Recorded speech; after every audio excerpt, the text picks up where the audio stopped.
Welcome back po sa Agri. Ngayong episode, yayakapin po natin at hindi kakatakutan ang modern technology when it comes to aquaculture. Siyempre, kasama natin po ang mag-asawa, si Sir Melvin at Ma'am Juliet, dito po sa kanilang bayan.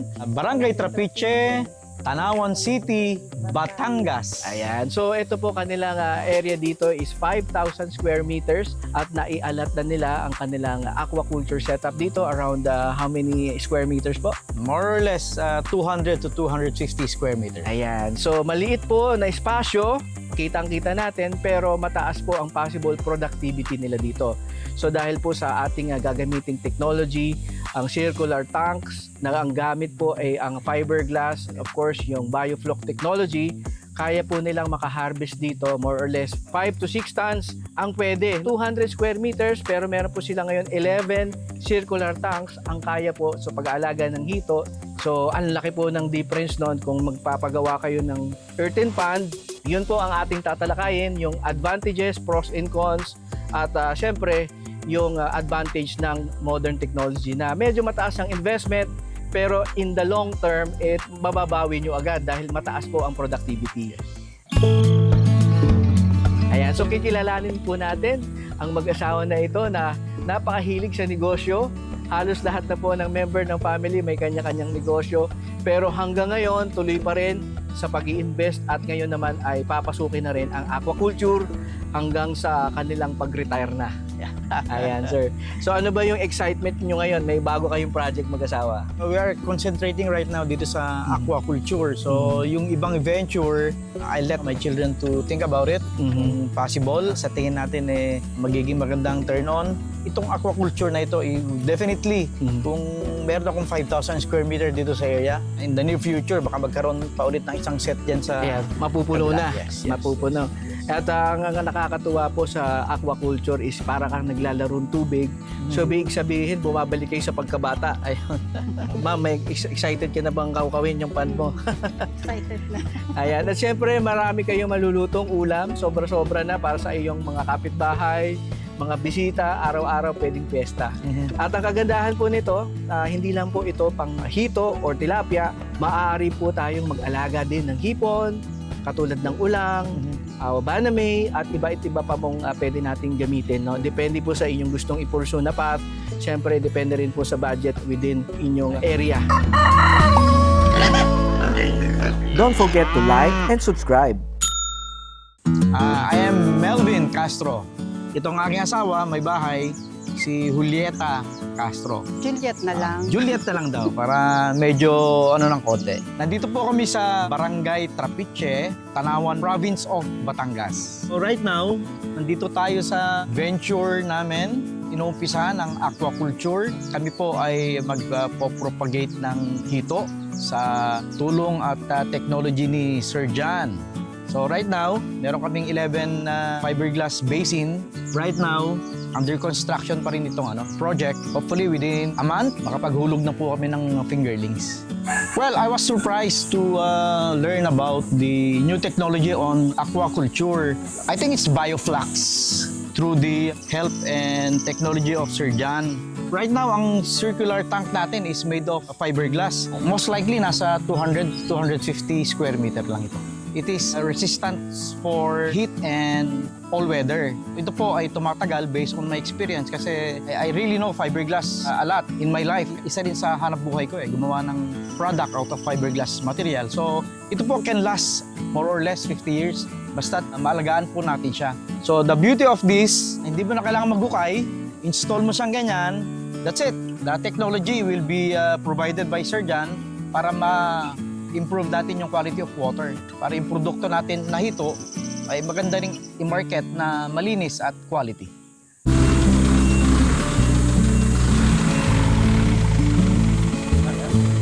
Right now, hito yung nasa program. Hito yung una naming alagaan and tingnan natin in the future, baka naman merong pagkakataon din magtilapia. At ang kagandahan po nito, hindi lang po ito pang hito or tilapia, maaari po tayong mag-alaga din ng hipon, katulad ng ulang, baname, at iba pa mong pwede nating gamitin. No? Depende po sa inyong gustong i-pursue na path. Siyempre, depende rin po sa budget within inyong area. No? Unang-una, pag sa baname, medyo may challenge tayo kasi may po tayo requirement na tubig alat. Kung malapit po kayo sa karagatan, yan, pwede po natin gamitin na yung ganitong technology. Small setup, regards po natin kay Sir Iggy ng Palaya Farm. Yeah. Ayan, so ating kaibigan na at napakaganda ng kanyang sistema at napakalaki. Kung gusto nyo po munang magsimula sa maliit at malapit kayo sa dagat, pwede nyo rin gamitin ang ganitong technology. Circular. Source of water namin is deep well. So from deep well, as you can see, meron kaming overhead tank. So siya magsusupply dito sa ating mga tank, and then the technology will come in through bioflux para sa ganun, yung aerator na tinatawag nila, malinis yung tubig. For your information, we follow the standard of pag-release ng tubig. Meron kaming balloon doon, 3 meters by 3 meters to process the water before i-release sa environment. Yes. Next in line na yun, next in line. Ang ano ko na lang, yung source, saka dyan yung stock room. Right now, nasa construction business kami. We do construction business in the government. We have also a design and fabrication of lampposts and lighting products. My wife owned a hardware construction supply. Yung mga anak namin, may mga hanap buhay na rin. Just open up a water refilling station. Hopefully, masustain itong ventures na ito. At ito nga, nakadagdag na itong aquaculture. And the reason why bakit kami pumasok dito, nakita ko kasi yung future ng farming, hindi lang siguro sa food security. Siguro yung future ng farming, kailangan umpisahan na dito sa Pilipinas. So, alam ko, marami naman may gusto. Siguro wala lang silang idea how to start the aquaculture project. With this venture, sakaling may makapanood na magkaroon din ng interest at mag-venture din sila sa aquaculture. Kahit pa paano. Hindi, meron siyang manhole. Opo. Ditanggal para pag gusto mo. Opo. Sa edad namin, magre-retire na kami. We want, siguro, our life, mag-settle down siguro sa farming. One reason, para stress reliever na rin. Makakatulong kami sa pag-produce ng pagkain, makapag-empleyo kami ng individual na makakatulong namin dito sa farming, particular sa aquaculture. We'll enjoy siguro, the process on how to really make a aquaculture venture. Hindi ko nga alam na nagpapatayo siya nito.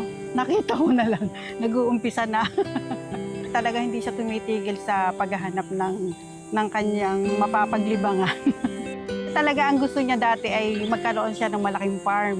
Andun na lahat. Kasi dati nag-aalaga siya rito ng mga manok. Tapos ito na nga, may bago. Excited naman makita yung mga hito dito. Meron kami dragon fruits. Nag-start lang sa isang puno and then medyo marami na rin. Nasa less than 50 na rin yata. Ito naman hindi for sale. Personal lang, pang regalo sa mga kaibigan. Pag may mga occasion, sinishare din natin. This is more or less 5,000 square meter lang. So yun yung sukat niya.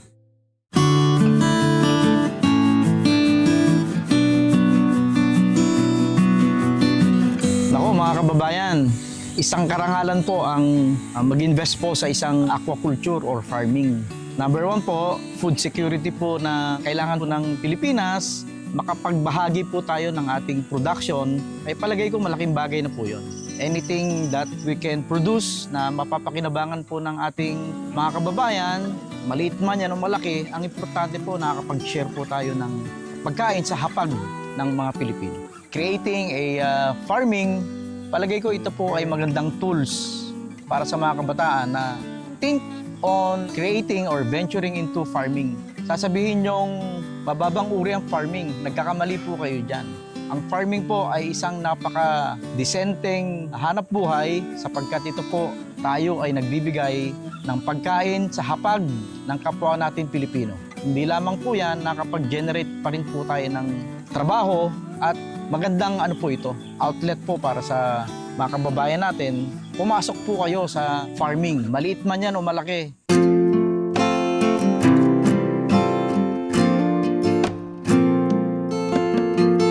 Mga kabataan, ako ay nag-umpisa sa simple at payak na buhay.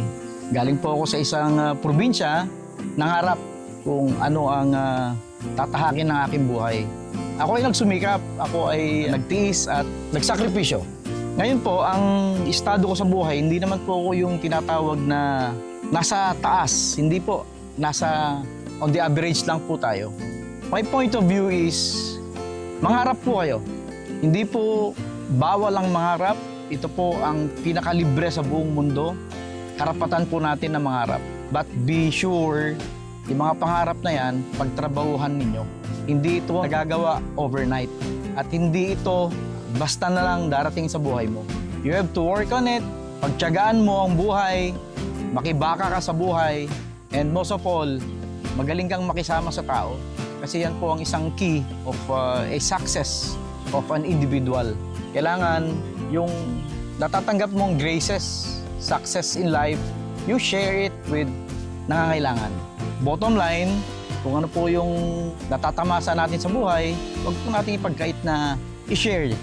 Ang sa akin naman po, mula din ako sa hirap eh. Dahil din sa pagsisikap, tapos na pangasawa ko nga siya, so nag-share kami ng sipag at tiyaga. Tsaka ang una sa lahat ay panalangin. Kung gusto mong makamit talaga yung gusto mo sa buhay, kailangan sabahan mo ng sipag at tiyaga at panalangin para ma-achieve mo yung dapat maano sa buhay. Nagpapasalamat din ako kay Lord kasi binigyan kami ng blessing na ganito. Kasi sa totoo lang, nung kabataan namin, talagang ang pagkain namin ay sabaw kape lang. Ngayon, medyo nakakakain na rin ng masasarap. Kaya thank you kay Lord.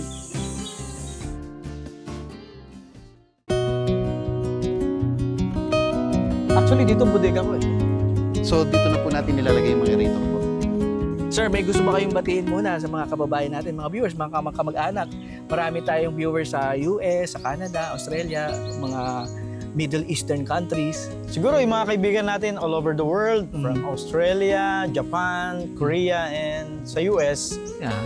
Hello, andito kami. We're being interviewed by Jay. Agree sa Agree. Antabayanan ninyo ang magiging progress nitong venture na aquaculture. Hopefully, someday, pag uwi nyo rito, pwede na kayo makatikim ng masarap at fresh na hito. Hito, tilapia, malay nyo, mag-set up na rin sila, no? Shoutout kay Sir Jay Kabutihan. At siya po ang pwedeng mag-set up naman ng ulang dito.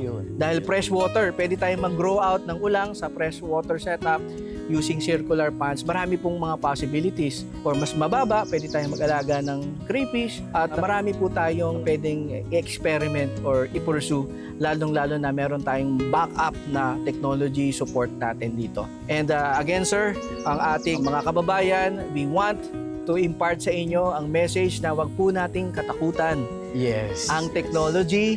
At may follow-up episode po to with our technology provider, si Sir Jan, kung paano ba ito isi-set up, magkano ba ang puhunan. So medyo marami pa tayong hesitation. Makikita nyo even sa lalong-lalo na sa Thailand, ang mga backyard growers doon medyo talagang high-tech na sila. Maliit na espasyo, kaya mag-produce ng tonelada, mapa-ornamental or for consumption. Agree ba kayo sa Agree? Agree sa Agree! Don't forget to like and subscribe.